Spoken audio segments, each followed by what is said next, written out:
Good evening, it's 8 o'clock. The top headlines tonight are NDTV exclusive. Satellite images show a second Chinese enclave. New images show this China construction of about 60 homes is since 2019. This is the second Chinese enclave in what Indian maps show as Indian territory. The army says this enclave is north of the line of actual control. India's biggest IPOs, Paytm is listing today, but the share price down by over 25% on day one. Meanwhile, Paytm founder Vijay Shekhar Sharma gets emotional on day one. He says he's not worried about the share price. It's a test match series, not over if 1 to 2 wickets are lost. From Home Minister Amit Shah to BJP President JP Nadda and Defence Minister Rajnath Singh to micromanage UP, top ministers now in charge of UP regions. They will oversee even polling booths in regions. Is ex-top cop of Mumbai, Parambir Singh in India? The Supreme Court asks his lawyer who appeals for anticipatory bail, let me breathe to come out of the hole I'm in, Parambir Singh's lawyer says, but the Supreme Court refuses any relief. Meanwhile, Sharad Pawar says the BJP will have to pay for Anil Deshmukh's arrest. Telangana Chief Minister's direct attack on the PM as he sits on Dharna in Hyderabad today, saying that elections come, you create Hindu-Muslim conflict.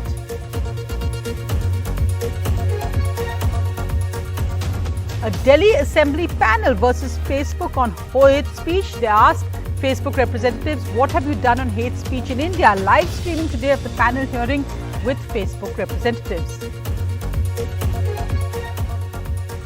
The Punjab Chief Minister and the entire cabinet today crosses the Kartarpur corridor into Pakistan at a holy Gurdwara on the eve of Guru Nanak Jayanti. And when humanity beats bigotry, asks special report.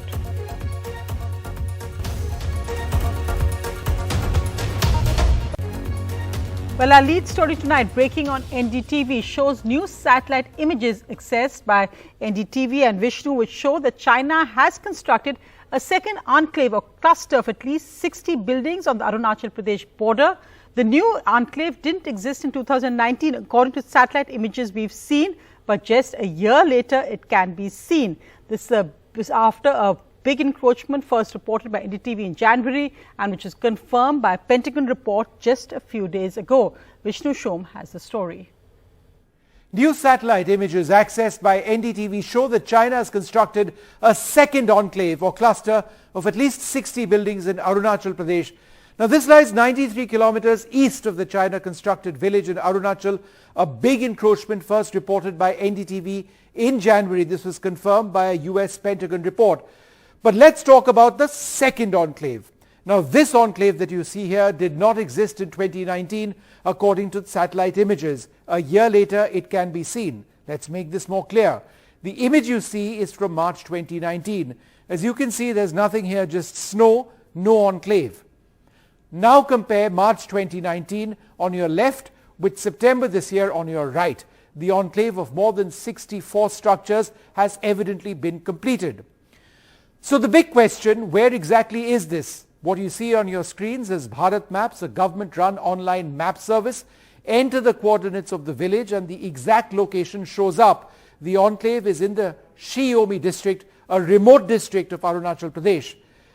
Now the image you see here is actually the digital vector of the state of Arunachal Pradesh, downloaded from the Survey General of India at cost and superimposed onto Google Earth Pro. It's the official boundary. You can see the exact location here as well, which we've marked.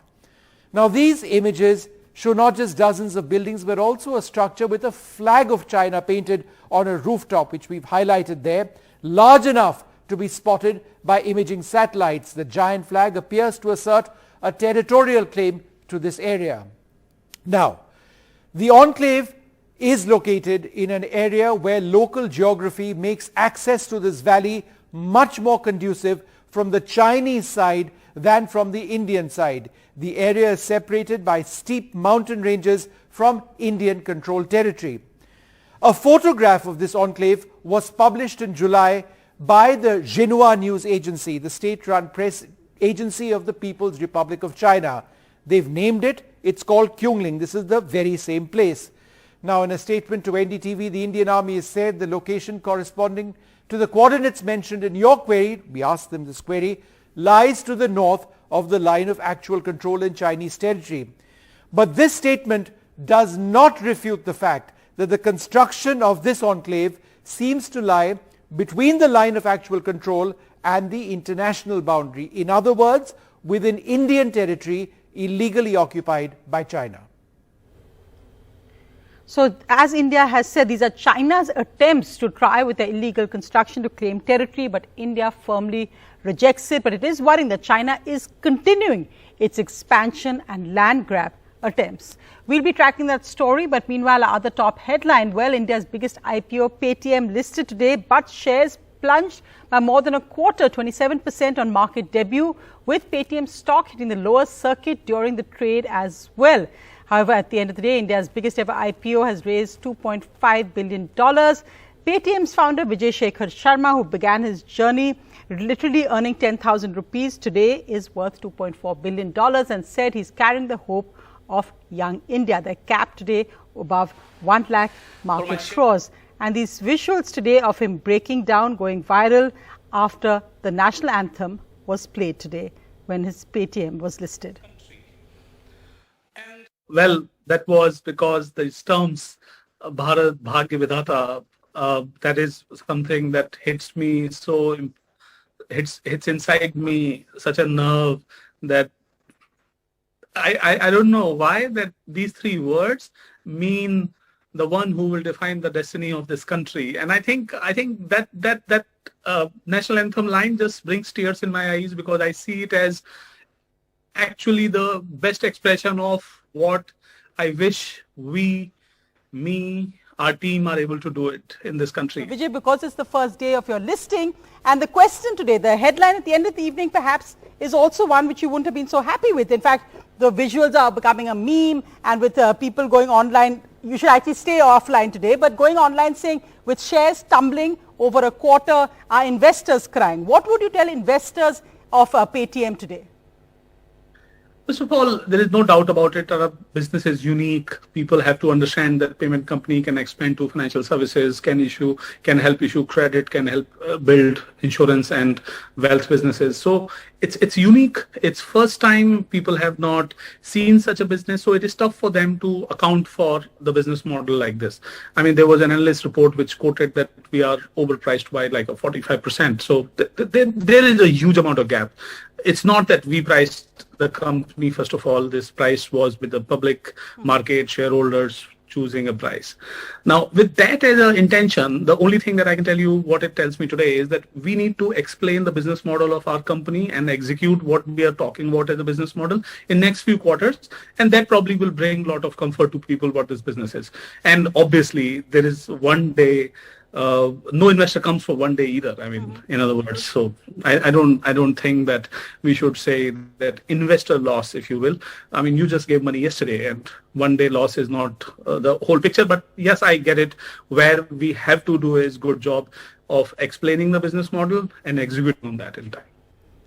Well, the latest on politics, and this shows just how seriously the centre is taking the Uttar Pradesh state elections.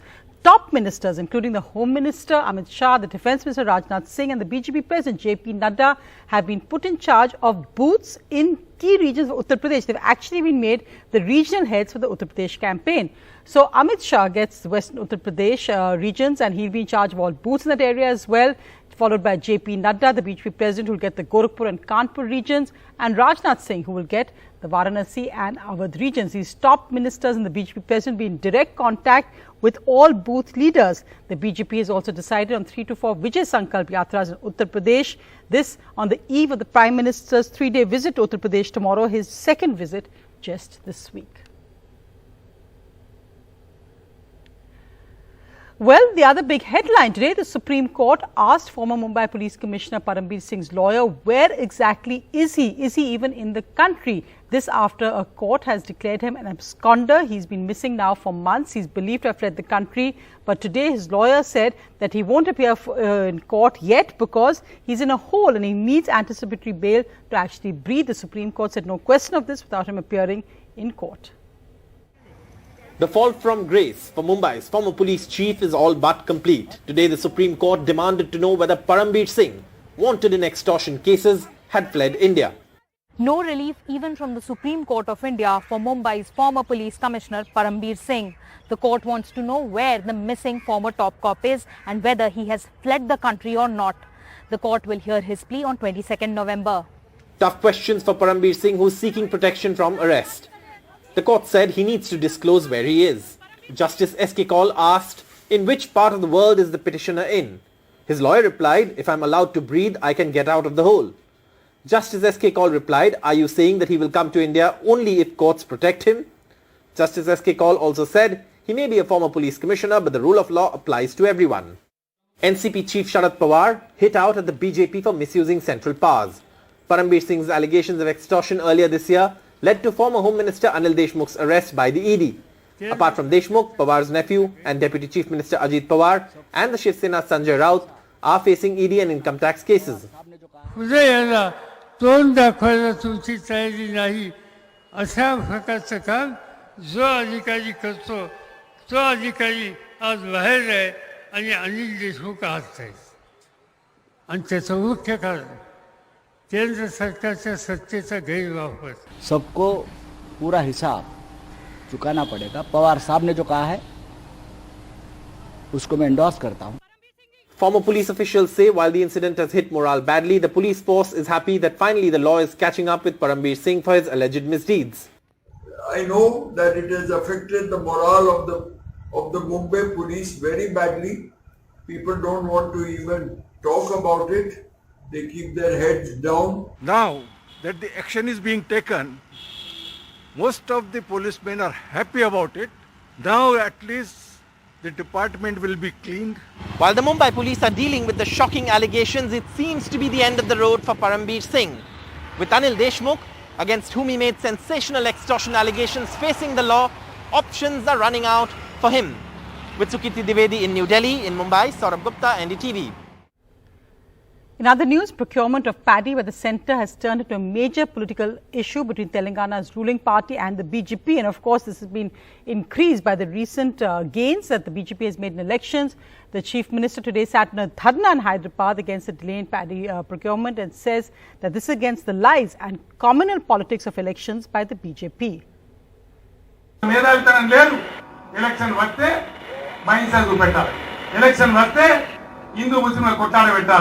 Election వస్తే పాకిస్తాన్ పేరు తీసుకొని sentiment రెచ్చగొట్టాలి ఇలా రాజకీయం దీనికోసమా మిమ్మల్ని ఎన్నుకునే ప్రజలు దీనికోసమైనా ఇవి చేస్తున్న రాజకీయం. Well, meanwhile, the other big headline, representatives of Facebook today appeared before Delhi Assembly Committee on Peace and Harmony over the Delhi riots in 2020. Facebook representatives were grilled on hate speech and what exactly Facebook was doing to actually control this in India. Respected Chair, hate speech falls into one of the categories. Shivnath Thukral, head of public policy for Facebook India, appears before a Delhi government panel, ending months of wrangling between the two sides. You have defined hate speech in the Indian context in that document. The questioning led by Aam Aadmi Party's Raghav Chadha streamed live, American style. The panel grilled Facebook on its role in contributing to hate targeted at minorities, especially in the context of the Delhi riots. What is the, if I were to ask you, the religious diversity as far as the composition of these teams are concerned? Indian laws don't allow us to kind of differentiate people based on religious affiliation when we hire, or we do not ask such question. As a company policy, we don't do that either. We would certainly request you to kindly provide us with a record of all the audience reports or the complaints that were filed 1 month prior to the happening of the unfortunate communal riots in Delhi. We do share documents as per applicable law. And I'm happy to look at the request that you have done if it is allowed as per applicable law. But to say that, we want hate to happen on our platform, hate hurts us. We don't want hate on our platform either. We have zero tolerance to hate on our platform. There are views and there are reports that certainly highlight the fact that hate promotes virality. Virality increases your revenue. I'm specific Indian whether it takes care of the Indian context or not. The exchanges sometimes turning testy. While Facebook officials did attempt to answer questions about combating hate on their platform, the generic nature of their answers appeared to irk the committee. Has Facebook India defined hate speech in the Indian context? We evolved the hate speech definition to include caste slurs in that as well. So my limited point is that while yes, there is a classification of hate speech which takes into account local factors, but our community standards are a global document. As to most of the India-specific content-related questions, Mr. Tukral, who is the head of Facebook Public Policy India, said that it's being handled by a separate team. The Delhi committee is now planning to summon the content policy team of Facebook India next. With camera person Sushil Rathi, this is Arvind Gunasekar for NDTV. The Punjab Chief Minister and the entire Punjab Cabinet today crossed the Kartarpur corridor into Pakistan, where they visited the Holy Darbar Sahib Gurdwara, where Guru Nanak spent his last years in Kartarpur in Pakistan. The Punjab Chief Minister today also announced free buses for all pilgrims who wanted to make this pilgrimage. However, meanwhile, the BJP and the Congress are also in a fight over political credit. Punjab Chief Minister crossing into Pakistan to pray at Darbar Sahib Gurdwara in Kartarpur along with 3 ministers. Kartarpur, where Guru Nanak spent the last 18 years of his life, is one of the holiest shrines for Sikhs. Ahead of Guru Purab, the CM took the opportunity to announce a free bus service for pilgrims and made demands to the centre. ऐसी जाके आए हैं, सानू उत्थे दी संगतां ने, उत्थे दी administration ने बहुत प्यार ते सत्कार दिता है। इसलिए हर शरधावान व्यक्ति उत्थे जा सके। पंजाब सरकार पूरे पंजाब दे विच फ्री बसां चलावेगी। The 4.7 kilometer corridor was opened for the first time since the pandemic. शब्दों में नहीं बयान की जा सकती, बस यही लग रहा है कि मालिक ने प्रार्थना सुन ली है। अपने घर जा रहे हैं, अपने पिता से मिलने जा रहे हैं, जो अपने माँ बाप को मिलके खुशी होती है वैसी खुशी महसूस कर रहे हैं। The opposition BJP said the credit for opening the corridor should go to the Prime Minister. The party is contesting the upcoming state election without the much larger Akali Dal for the first time in decades. श्रद्धा को देखते हुए नरेंद्र भाई मोदी जी ने करतारपुर को corridor को खोलने का जो निर्णय लिया और गुरुपूर्व से पूर्व खोला उसको, इसके लिए सरकार बधाई की पात्र है। However, the visit was overshadowed by internal tensions in the Congress. State Chief Navjot Singh Sidhu dropped out of CM's team. Sidhu's media advisor hinted on social media that there was a deliberate attempt to sideline Sidhu by the party, saying he completely agrees with the questions being raised within the Congress party in Punjab that the Punjab government did not ensure Sidhu being taken along with fears of him stealing the show. Pakistan, however, praised Sidhu for playing a key role in the opening up of the Kartarpur corridor in the first place. And this protest by guest teachers from the state, as the CM returned home, a reminder that he will need all the blessings he can for the political challenges on the road to elections. With the reopening up of Kartarpur corridor, the wishes of millions from the Sikh community have been finally fulfilled. However, with Punjab Assembly elections just round the corner, it has also kicked off credit wars among the political parties that's going to last at least till the next elections in Punjab. With camera person Ashok Mahale and Mohammad Ghazali in Chandigarh, I'm Akshay Dongre for NDTV. And really, the eve of Guru Nanak Jayanti, what better tribute than what Gurdwaras have done in Gurugram? This Gurdwara has said they will open up its premises for all those who want to offer prayer, especially for Muslims who want to offer namaz, after some right-wing extreme groups have been protesting about them offering namaz at public places. Also, some other people have come forward saying they're willing to offer their homes to their Muslim brethren to offer prayers.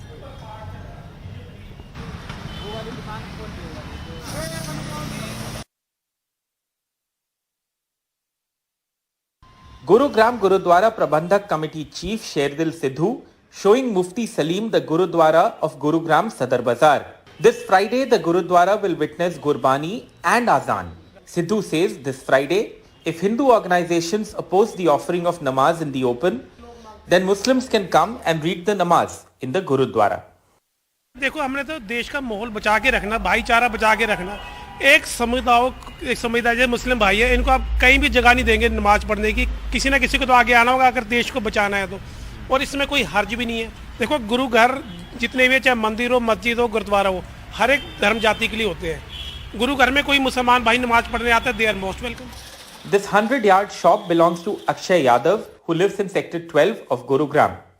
Mr. Yadav has given this shop to the Muslim community to offer Friday prayers.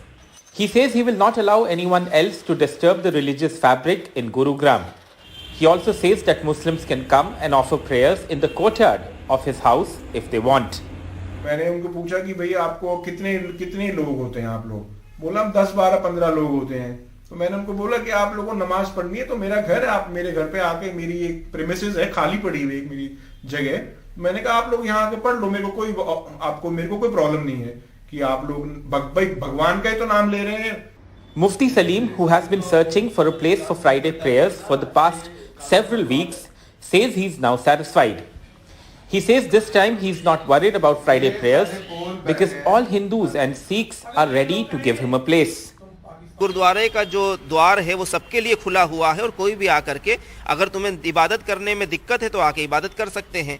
ऐसा ही होना चाहिए, जब इंसान का अखलाक और उसके सोच ऐसी होगी तो कोई मसला नहीं होगा। For the past several Fridays just before prayers, some Hindu organizations either start offering prayers or raise religious slogans. 2 years ago, the Gurugram administration had set up 37 places for Hindu and Muslim organizations to sit and offer prayers. This was later reduced to 20 under pressure from Hindu organizations.